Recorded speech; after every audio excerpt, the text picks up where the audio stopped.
one thing that we do have in common across all is we're competitive. Absolutely. I want to win. Whoa! Who knew I would make it this far? They hated, they never believe me. Yeah, I would never drop the ball. I know I make it look easy. Yeah, Mayweather with the defense. I don't care what a critic got to say. I got them picking up the pieces. Sean Gibson, we're finally doing this, man. We're trying. Man. We're trying. Yeah. Podcast number 1. We don't even have a name for it yet, but we're gonna roll with it, right? We've got some ideas. Some I think find funny. Yeah. Sometimes I feel they're embarrassing. Absolutely. But we definitely got some ideas. I mean, I think my son's kind of giving me one name. A name that I grew up with, really disliking, and I felt it wasn't fair to give it to my son, which now I kind of regret. But now he refers to me as it quite often. So I'm gonna have to thank my dad for that one. And so Chance, he calls me Leroy at times. Leroy, I'm like his father to you, Dad, sir. Do not call me Leroy. Do not call me Leroy. But so I was like, maybe that'd be my stage name. There Leroy. we go. It's your stage name. I love it. Yeah. Well, everyone calls me Lambo, so it's my last name's Lambert, so everyone calls me Lambo. It's just kind of a name that I've had forever now. Right. And so we're doing the Lambo and Leroy show. I think Lambo and Leroy works. I think it's solid. The only bad part about Leroy is, remember when you were kids, like, oh, what's your porn name? And it was your middle name and your street address. So it was like Leroy Alpine. Hey, honestly, it's pretty cool, though. It's a pretty good name. That wasn't too bad, I think you get a lot of views. Yeah. I don't know. You got to see the goods I'm working with. Oh, shoot. Okay, never mind. All right, back on track. It's a Lambo and Leroy show as of now. But if you guys got something else for us, let us know because we could use some help over here. We are open to ideas. We are absolutely open to ideas. So why don't you start with you? Yeah. Your background. Who are you? I am Bryant, and I grew up in actually the off-road industry more than anything. Yeah. I grew up going to off-road races and dirt biking and all that.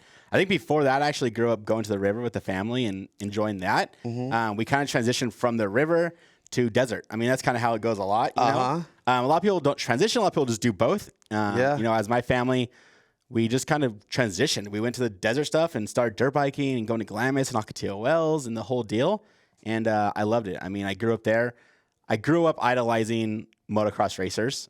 Okay. And so that kind of got me into, hey, if I learned how to film, maybe I could get in and start filming these off-road or these dirt bikers. Yeah. Like Jerry McGrath and Nate Adams and Twitch and all these dudes. I'm like, dude, that'd be really sick to get out there and film these dudes. And because I had an interest in filming anyways. Well, at a certain point you realize we're never going to be good enough at riding dirt bikes or doing any of that racing or anything to be the one being filmed. So we're going to have to start filming them instead. Exactly. So that was the whole thing is like, cool, I want to way into this industry. And I've always kind of had that mentality. It's like, how do I get in the industry? Yeah. And I make my way there. And when I was younger, I was like, dude, it never happened. It's like, I never believed in myself. Because I was like, dude, how do you even start? It's so crazy trying to think about how you start. But yeah, I just kind of started filming my friends out in Ocotillo and making videos. And then one thing led to the next. And all of a sudden I'm filming with Jerry McGrath. So, what years were that? Oh, man, I want to say it was high school. So it's like Krusty Demons era. Absolutely. So it was after probably Krusty Demons, though, because Krusty Demons crushed it. Yeah. And I always watched the videos and the VHS tapes and the DVDs. So that was like my childhood growing up. And that's what I wanted to do. Yeah. I wanted to make that. And this is like back when CKY and Jackass and all that was really big. So I was like, cool, we should go push ourselves in karts and go jump curbs and this and that. And it's funny, all of those videos in that era, so my son was born in 2006. Okay. And when he was younger, my car had a DVD player in it. Oh, yeah. And whenever we go to the Sand Show or the Off-Road Expo, and then you'd be buying all those DVDs, and that's all my son would ever watch in the cars, all of those videos of the Krusty Demons and the Desert People and all those ones. And dude, it was such a great time. Yeah, it was such a great time. I loved DVDs. I mean, DVDs are the coolest thing. I had a DVD rack, and I'm like, dude, look at this collection I got. I was so stoked on it forever. Until they scratch. And they stop working. You're like, no. Did you ever have one of those those gimmicks where they would fix the CD? Oh, yeah, it would polish the bottom of it, try to keep the lines going again. Yeah. Well, I'll cut you off right there. But so you were going on, so you started filming all these people. Yeah, I started filming all these dudes, and it was really cool. And then I want to say maybe 2010 or 12, somewhere around there, core off-road racing was around. I remember my first core off-road race I went, it was in San Diego, and I was like, dude, blown away by it. Chula Vista was the Chula best. Vista It was the best track ever. It was so sick, dude. These Pro 2s, Pro 4s, Pro Lights, it was just starting. Like, it was just getting big. Like, actually, I guess it was pretty big at that time. You know, I think this is where we're going to date each other. I was racing core down there at Chula Vista in my pro buggy. So sick, man. Yeah.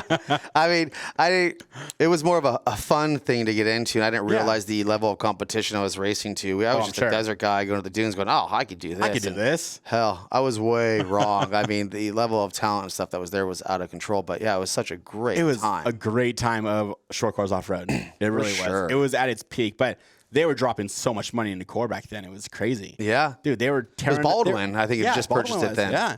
Baldwin, he tore up Pomona Fairflex, the concrete, to build a track out there. That was my very first race in my pro buggy. Dude, that's sick. Like, I remember my very first time on the track coming around, and where they dug out the big hole. Yeah. They had a little, like, kind of like stutter bump, slight jump, and you would jump over kind of like, like a single row, like, or a single, like, let's call it like a 15-foot, 20-foot flat top, and you dive down to the bowl. And I went into it. I had a brand new car. Well, the quick disconnect on the steering wheel had not been completed, and it was just tacked on. So as I'm going into it in the air, the wheel comes off in my hand, and I'm trying to figure out how to keep this thing, because you would land right into a bowl, into a turn. My God. So my turning brake became my best friend at that moment. I'll throw it in. Yeah. That's so sick. But yeah, it was a crazy time. Core was awesome. So Core was awesome.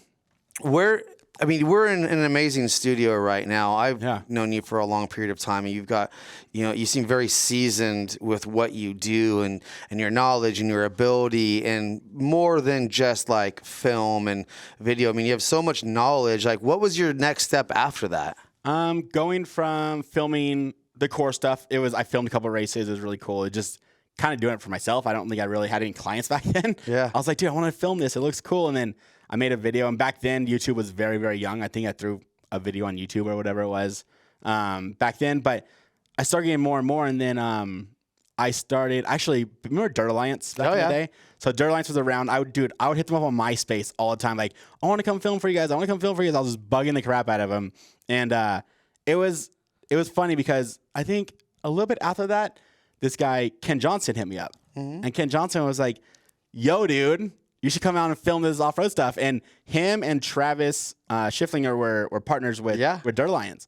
And like, "Yo, dude, come out and film this stuff for us." I'm like, "Cool." Went out there. And dude, at this time, I'm just working for free. I'm just like, dude, I love it. I'm so stoked. I'm around all these dudes. This is where I wanted to be. Yeah. So I think I just kind of put my time in. I put my time in over and over. And I started doing more with them. They kind of did their own thing. From there, Ken Johnson went off to Lucas Oil Off-Road. Yeah. And it was really cool. We went out, he hit me up. He's like, "Hey, I got this kid, Sheldon Creed. They need some videos for the marketing, blah, blah, blah." Videos weren't big at this time. It was like, videos were still super young, for social media. Yeah. So I was like, cool, I'll come out. So I went out there and filmed the first one. And dude, just from there on, it's history. So I got him. I ended up having like the next race, I had like 5 more clients and this and that. And like everyone wants videos. So, because it was big back then, it was new, and everybody wanted some of that content. And so everybody in the racing was trying to up their marketing game. Oh, yeah. Trying to provide more to all their sponsors. Exactly. To pull more sponsors in. It was so much more than just print and a logo on the side of the car, right? Yeah, and then the spectators, because all of a sudden with YouTube and everything, you were able to broaden your reach to consumers and friends and fans by the millions versus the thousands. Of course. And when I was racing too, it was a huge thing, getting all the video, the photos, and the content, and it was so important because that's what sponsors wanted. They wanted to showcase that to show the fans. So it was definitely a big deal back then. It just started getting big back then. It was funny. It's like 15 seconds all you had. You had 15 seconds. I think before that was Vine. It was like 8 seconds. Now, how was that with Lucas Oil? Because Lucas Oil was like one of the first ones to come in with MAV TV and a production and film it. How was it working there also filming too? I mean, was there struggles with the rights and everything? No, they were pretty good about it. I think it was helpful that I was friends with Ken Johnson, so he was able to introduce me to the right people over there. Yeah. So it was definitely super helpful to get in with Lucas Oil and be able to do that. He was running social media back then, so he was doing all that stuff too. So like he loved it too because they had content for him, so he could post it and the clients could post it. So it all worked out really well. But no, they were really cool about us filming, and I mean, they're like, you can't film this area, you can't film that area. A lot of it's safety, though, and insurance. But So now, in short, you basically had the best seat in the house through motocross, freestyle, kind of growing, short course, off-road, which was probably an amazing seat to have. I think all of us would be are envious of that seat that you had because, I think we're all fans of it as well. And so you were the guy that was always out there on the track with the yellow jacket or orange jacket on man. with the best view, probably sometimes fearing for your life as well. Absolutely. It was sick, though, because, I mean, these guys would get out of their truck and celebrate on the roof, and I'm like right next to them. When you have all these dudes racing, I'm like, dude, this is so insane. Like, you see Pastrana out there, and you see Menzies, and just like everyone that you looked up to forever. It's like, wow. I remember when Menzies first came over, he was racing Torque for a long time. He came over to race Lucas Oil because Torque wasn't as stacked. The racing wasn't as gnarly over there. And he was just winning every race. And he was just sweeping. It's like, cool, I'm going to go race Lucas Oil now because it's more people there. So did you ever have a close call where you had to like run out of the way and felt like you were going to get run over? Absolutely. Actually, if you're watching this on our YouTube channel, I'll throw it in right now. There was a time I'm sitting like right outside of the filming hole. They cut out some holes for you. And this pro light comes up and just legit covers me in dirt. And it hits the wall like right next to me. Like it was the gnarliest thing. I just jumped back. And everyone's looking at me like, is he alive? Like, what just happened? It was definitely one of the and that was actually pretty recent. I would say that was probably 5 years ago. Really? Right before Lucas Oil went under, it was like one of the last years. I was like, wow, that was like the closest call. I'm like, all right, I'm good. Do you remember the reason why I asked is there was a memory that popped in my head about Core, and it's just I feel it's such a crazy moment. But we were at Prem, Core was racing, and Adrian Cheney. Do you remember he comes off the big tabletop, rode the chain link fence, and kept going? I think that's where he got the name like Wild Man Cheney. Oh, for sure. And he's still out there racing. He's still racing, man, and he's still running. He's still competitive, dude. He's still doing pretty good, man. I know last season he was actually got a couple wins last season. He's doing good. That's rad. Anything else you want to throw in there? Man, it just kind of from there just snowballed. I mean, started working with Chevrolet, doing stuff like that. And yeah, still filming to this day. And we actually have a new studio here. We actually closed. We had a big cyc wall that we were shooting cars in for 5 years. We actually just closed that down. I was like, dude, it's time for a smaller place, a little easier. Podcasts are new and they're still going strong, So I was like, let's jump on the podcast game, and there's no better person to do it than Leroy. I just won't be able to listen to the podcast for some reason. I can't handle hearing my voice. I'm like, people actually listen to that? Your voice is so distinct. I love it. Right? Man. When I'm at work talking to people, sometimes I think about what my voice sounds. I'm like, how are you taking me serious? Like, hey, what are you doing? I wanted to deepen my voice. Hey, you, get to work. Hey, get back to work. Right. So, Shawn, give us your background, man. You've been in this game for a long time. Yeah, man. Born and raised into it. The family's been enthusiasts of, off-road, aftermarket, modifying vehicles, changing things. Always, I was always interested in like how things worked. Yeah. I'd be the kid that would take everything apart when I was younger, but I couldn't put it back together. I really like one of the biggest moments that stands out to me is like Nintendo. Sorry guys, I am that old. I had a Nintendo, and it was Duck Hunt. And I was just amazed, like, how does this gun work, and how does it make that TV go? And so I took it apart. And that was the last time I ever got to play with it because I couldn't put it back together. I'm sure your dad was stoked. Super stoked. But then as I got older, I got into like RC cars, and that was before they had brushless motors and everything, and they weren't really that fast, but they're cool. Fun. So we would go to the track with my dad. There's a bunch of local places, slot cars. So we've always just like been into motorsports. My dad at the time I had a Volkswagen, I guess not really a drag strip, it was like a dune buggy. Yeah. So we would go to Glen Hill, and back when they did sand drags there all the time, and I'd be like on, I had a Trizinger 60, which was my very first bike that he got when I was 3.5 years old, which I actually still have. It's at the shop right now. It's gone through all my cousins and kids and nephews and everything. But we would do a lot of sand drags there, and we've just always kind of been embedded into the industry. Yeah. And, we now have Gibson Performance Exhaust, and, I tend to talk about that quite often. I mean, you guys are listening, you probably heard my story hundreds of times, but in short, there was, it started off with our motorhomes wanting more power because those things just, drank gas. You want more power. Towing. Yeah. And so at the time, the only option was like, some straight through glass packs or something, and everything was loud. And, my mom or my sisters, they would hate it being loud. So my dad developed a muffler. I was able to give that power, that sound, or the power without the sound and the fuel economy. And it kind of started from there. But how it started is he'd purchased a muffler shop because he was a general contractor in Southern California and did pretty well. But he purchased a muffler shop as more of a hobby shop, a place to kind of work on some of the toys and stuff that we have. But then one thing led to another. People came in wanting him to work on his stuff. And then he developed his own muffler, had someone build it, and created a kit. And, from then on, I was probably about 12, 13 when they first kind of started like the muffler shop. And have really grown with the entire business over the last 30 years. Started sweeping the floors, and I've done literally every single possible thing you can think of throughout the entire business. Yeah.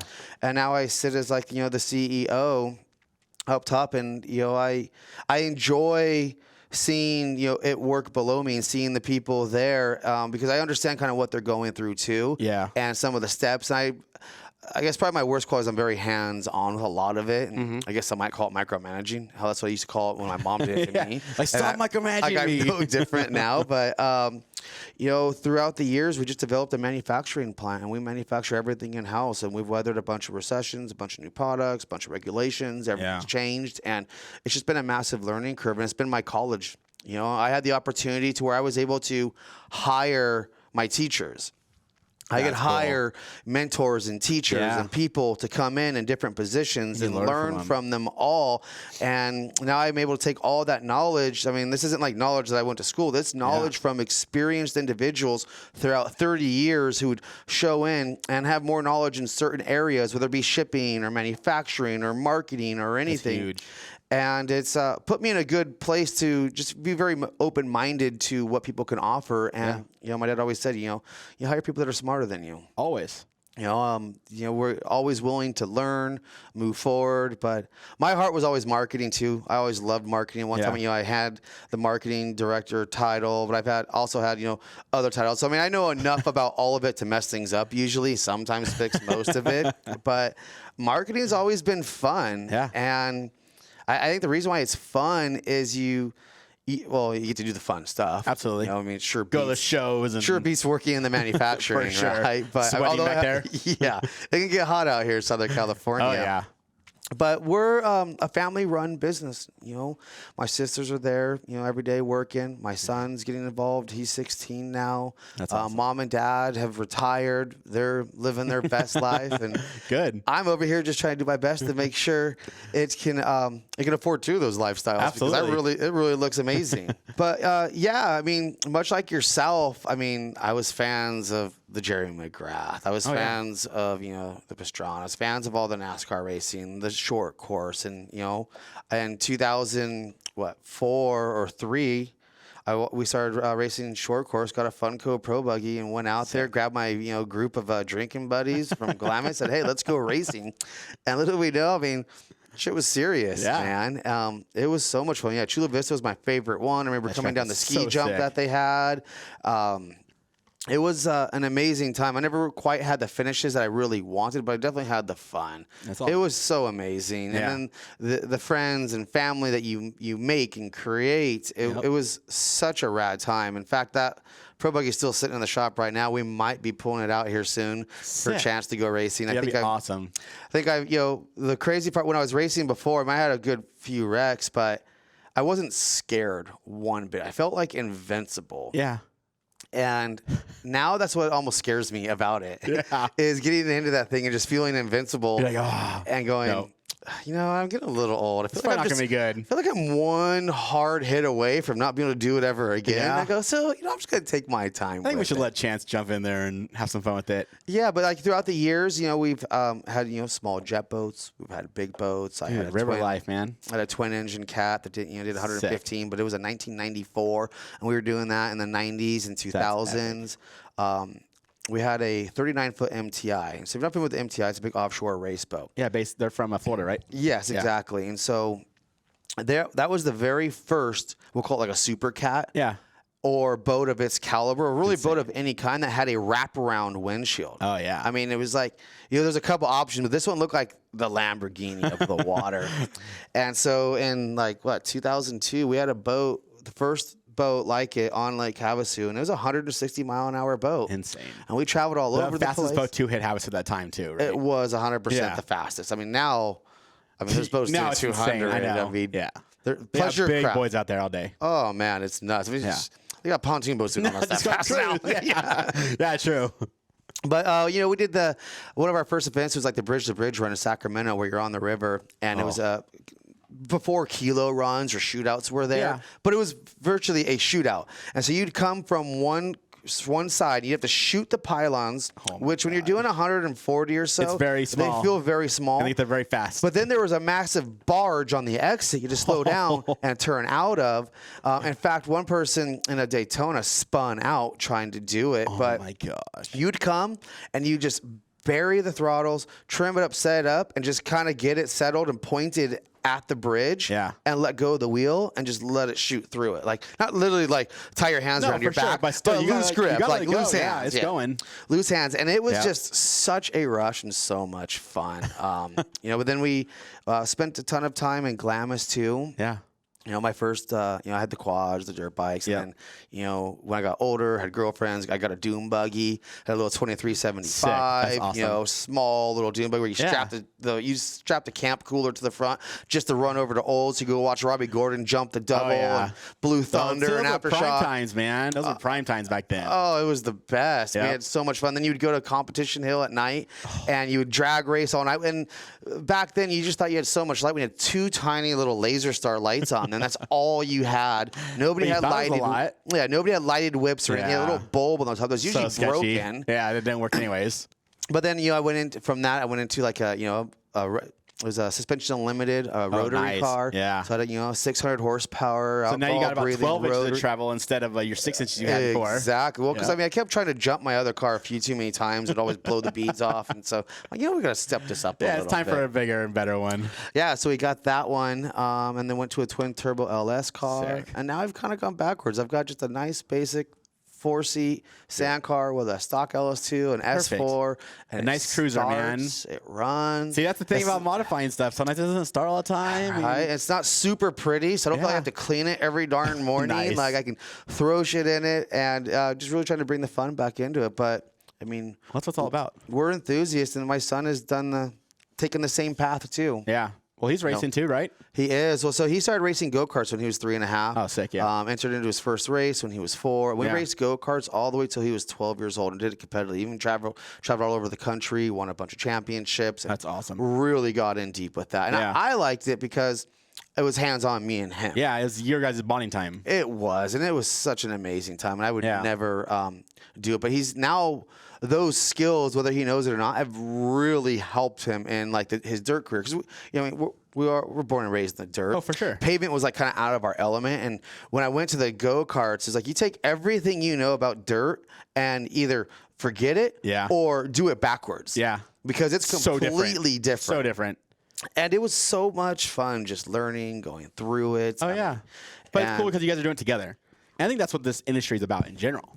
I think all of it is really family orientated, and it's all about bringing the family together. Whether you're racing off-road, you're racing, go-karts, you're racing drifting, you're doing whatever. Usually it's because the father and son or the whole family together brings everyone together, and you do it all the way through. I think that's what's the best part about this industry. Yeah. Is the industry is just like kind of that common place, like that focal point of where we all have in common and kind of meet up and see each other. But there's so many branches, but it's all kind of tied back to family. Absolutely. And the time you spend with it. Whether you're hunting with your kids or water skiing or airplanes or any sort of outdoor type of activity. Yep. I mean, don't get me wrong, like ball sports, all that stuff is amazing. I got some nieces and nephews, and they're amazing at soccer and all that stuff, but it just wasn't for us at the time. But one thing that we do have in common across all is we're competitive. Absolutely. I want to win. We want to win, and whether we want to win, like, whether it's a race to get onto the freeway and get in front of the car to the right of you, and you're timing that green light, or it's on a racetrack, it's that same mentality, that same mindset as we just want to win. We're competitive. Exactly. And, we don't settle. Settling. That competitive nature, man. Yeah, I mean, you don't ever settle. You always just keep moving That's kind of the cool thing, too, is just heard a quote recently. It's like racing, you lose a lot when you're racing, right? Mm-hmm. So it makes you keep pushing and pushing and pushing. I think that's what racing does for people. It keeps them motivated, keeps them going because you lose a lot. So it's like you want to win, man. You want to win, so you keep pushing, keep pushing. So it's that never give up mentality for sure. It is. And a win would not be a win without the losses. Absolutely. 100%. It makes that win so much sweeter. And that applies to almost everything in life. Dude, like business? even like business. I mean, guys, I can't tell you how many times we've had so many losses or headaches or roadblocks or scary moments and recessions and stuff that are unknown. And if you look at each one as a learning experience and a challenge to challenge you, to test you for moving forward, you're going to come out of them all stronger. Absolutely. No matter what. Always. And you might not even see it right out of the way. Those wins, they don't come just after a loss. No. You can have multiple, hundreds of losses before you see that win. But then that win makes it all worth it whenever you get it. That's why you just got to keep It's so doing it. sweet. It's victory is so sweet. Well, and that's like kind of where we're at with like this podcast, I think, right? Yeah. Is there are so many types of people that we're connected to and that have similar things with us where they won. Oh, right? for sure. And we want to hear about their stories. all those losses and their stories. Like what did you lose? Like in a recession, everything tanked. All of a sudden, all of our distribution wasn't stocking anything more. And we were a wholesale distributor, had everything set up to go through distribution. Well, they stopped stocking. And so we had to go through and go back to, go to direct to all of our dealers. Yeah. But everything was so tight. We had to remodel our whole business over a month. Well, then my parents' house burnt down right in the middle of all of the that. giant fires from? Yeah, and the wildfires that came through, and ours was the first one to get smoked, and you were Belinda. Dude. But oddly, so then my parents are living, in their motorhome for a while. I got my grandma with them. They had to rent a house. It was just it was hard to see positiveness at that time. Yeah. But once we were out of it, so much good came from it. Yeah. We restructured the business. The business was running smoother, leaner, better than it ever was. Yeah. If the house didn't burn down, we may not have had been in a financial position to continue moving forward and invest into other things. Absolutely. It brought the family together. Yeah. It allowed my parents to then, move into a house. It was just like the one they built and then remodel it while they're going through it with my grandma, and my grandma could continue staying with them. Yeah. So there's positive that came out of it for sure. Well, there's always a positive. It takes everything. There's a negative and a positive. Always. It takes both. It can't just be one. No. I'm a firm believer in that we're all dished out the same amount of negatives over a lifetime, but sometimes just get them dealt A lot right now. a lot right now versus a little over everyone. You're looking at someone that lived a great life. I promise you, they got their negatives Absolutely. too. And maybe it's coming, or they've just been having a little bit all the time, and it hit them all at once. It's like, where do we find that motivation to keep going? I think that's the big thing. I think that's the big thing we talk about too is how do we keep going? Because there's times you don't want to keep going. You're over it. Oh, yeah. Like, I'm done. Why am I doing this to myself? Oh, I have days where I am literally just done. Yeah. And I'm losing my mind. And I just I feel like it's overwhelming and I can't get to it. And usually it's just because you've taken on so much. Yeah. You're trying to fix all of it at once, right? And you're like, I can't do this. No. And so you kind of have to break it down. do. Like Will, one of our guys, was talking today, it's like working out. I want to lose weight. I want to exercise. I want to be healthy. Well, shit, man, that's a lot of work, right? So Absolutely. And it can be overwhelming, and it's so hard for us to start when you think do it day about by day, everything. I So know. it's like, well, my first goal I'm going to do is just get up early in the morning. Yeah. And start. Yeah. Just do it. I'm going to do that. And then my second goal is then I'm going to start eating better. Yeah. And start. Break it and down. work. And go. And you break it down to obtainable goals that we can Exactly. reach. Otherwise, you just constantly feel like a failure if you set your goals too high. Yeah. And it doesn't mean that you're not still working towards that goal, but sometimes we just need that sense of accomplishment. Absolutely. In my position at work, there's times where it's like, I don't feel like I ever really get to complete anything because everything's always actively moving and going. And sometimes a small, tedious task is what I need just to get that sense of accomplishment to do Just to it. keep and going. Check it off my list. I know, man. I think every business owner or just person in general has that feeling. Yeah, I'm sure Everyone you has it do at with times. All the time, videos. You dude. have so much footage you've gosh, got. You're dude. like, oh my God, I don't even know where to start, Yeah. right? So then What do I do with all this? So You're like, insane. delete. Yeah, it's like, I don't want to do this. I'm just not motivated. But once you get going, it's like, cool, I got this. And then you're happy about what you've done so far. Like, I want to keep going. So it's life, man. That's how we'll keep going. And so we have so many friends out there, I think, in the industry who got their different paths, who are successful or are on their path to being success or starting. You know, like we have Will coming on next, and he's a young, motivated kid who is busting his butt out there and is probably the most positive person I've ever met. Well, it's cool because Will too is new. He's still so young. You know, he's got so much growth to go. So he's gonna have his good days and he's gonna have his bad days like everyone does. Yeah. But it's really cool to hear his side of things. So well, I'm excited with this podcast because we have a lot of guests I think we can bring in that have, you know, have successful really businesses. Yep.